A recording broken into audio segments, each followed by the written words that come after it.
నమస్కారం. నా పేరు శ్రీరామ్ శర్మ. రెంటల్ అగ్రిమెంటు కిరాయిదారుడు ల్యాండ్లార్డ్స్ రిజిస్టర్ చేసుకోకపోతే 2 నెలలు రెంట్ డిపాజిట్ చేయాలి. ఇది కొత్త రూల్ ప్రవేశపెట్టింది ప్రభుత్వం.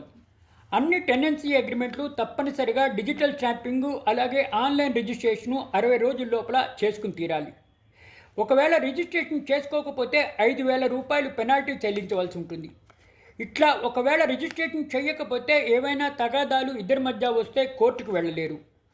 ఇల్లు ఉండడానికి అంటే ఇట్లా మెయింటెనెన్స్ కోసం అయితే 2 నెలలు అద్దె, కమర్షియల్గా అయితే అంటే డొమెస్టిక్ అయితే 2 నెలల అద్దె, కమర్షియల్ అయితే 6 నెలల అద్దె డిపాజిట్ చేయవలసి ఉంటుంది.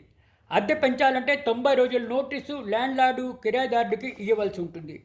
ల్యాండ్లార్డు తమ ఇంటిని ఇన్స్పెక్ట్ చేయవచ్చు 24 గంటల నోటీసు కిరాయిదారుడికి ఇచ్చి. కాబట్టి ఇవన్నీ కొత్త రూల్ వచ్చింది, ఫాలో అయ్యే అవకాశాలు ఉన్నాయి, ఇటు కిరాయిదారుడు అటు ల్యాండ్లార్డు.